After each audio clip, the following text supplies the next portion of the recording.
All right, what you say to people leads and functional managers. So, they could observe predictability of delivery from a higher level than measuring velocity of teams. All right. We talk about people leads and functional managers trying to measure velocity of teams or comparing velocity of multiple teams. They don't have to do that.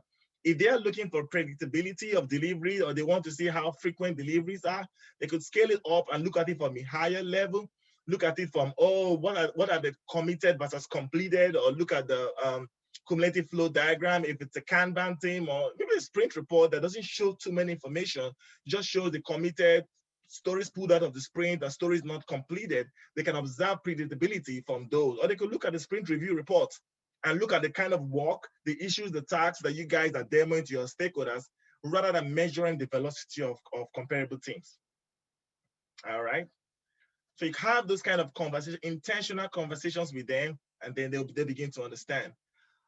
All right. Another thing they could do is to measure Agile teams' health maturity, and they could use that to close identified gaps, right?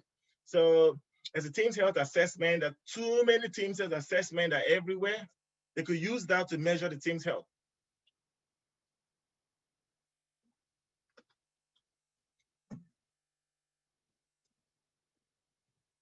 They could ask questions of pertinent questions of, hey, how are we with stories? There's a lot of questions that make up the team's health maturity. They could ask to close the identified gaps rather than trying to be in meeting. Remember, we're trying to counter the things they say. The people say, oh, they want to be in your meetings. They want to be in your daily stand-up. They want to be in your review, your planning, your retrospective, your grooming, your refinement, everything.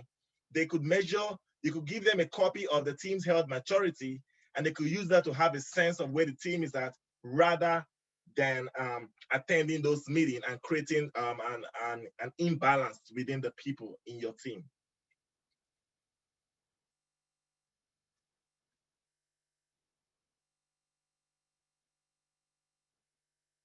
All right, and Kelvin, I'll come to your question real. I think it's very important, so maybe I can take it real quick before I continue, or maybe I'll just come back to it at some point. All right, but Kelvin, I want to acknowledge I did see your question, so I'll come back to that at some point.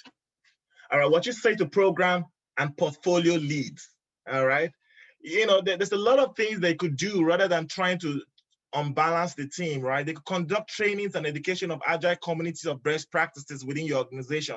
So your Agile Center of Excellencies, your Agile Lean meetings, and everything that you guys have representing Agile in your organization, your program and portfolio leads, they could train, they could drive those conversations within those spaces, those open spaces in terms of the best practices and Agile leading practices, rather than diving into the nitty-gritty of the makeup of the individual teams. They could also assist set up Agile Center of Excellence, or just the participants in Agile Centers of Excellences and Lean coffee sessions. Another thing they could do is to bridge knowledge gaps between the resources. So the people that make up the team, they could help bridge knowledge gap. You have like some developers that just know like old codes like R and Python and C and SQL and maybe C++, C# or something. They could bridge those gaps by telling them, let them work on Java, let them work on Python, depending on what the scope and the tool needed for the project. But they could bridge all those knowledge gap, recommend trainings to the resources and the reports that are under them to go for to bridge those knowledge gaps. Industry best practices, they could also bring to the resources and the teams and help them upskill some of their knowledge that they have, all right? They could also drive conversations of, are we using the right tools and technology that support organizational deliveries, all right? It's very possible that the team is actually developing and actually building that right good software if you're a software company, or dashboards or reports, whatever you guys are doing, but you are also not using the right tools. You are not sustainable. You guys are not competing with your competitors or being an active competitor with your competition and competitors by using the right tools and technologies. Those are where we want the functional managers, people leads, program and portfolio leads to play. So start those conversations with them, and you'll be shocked to see where they will take the conversation to. All right. So these numbers are not very relevant to this training now. So I'll just skip through them. So once again, we've got to the end of this training. I want to thank you guys for listening in. You can find me on LinkedIn, and that's me there. That's my meetup page where you could join us in our bi-weekly meetup.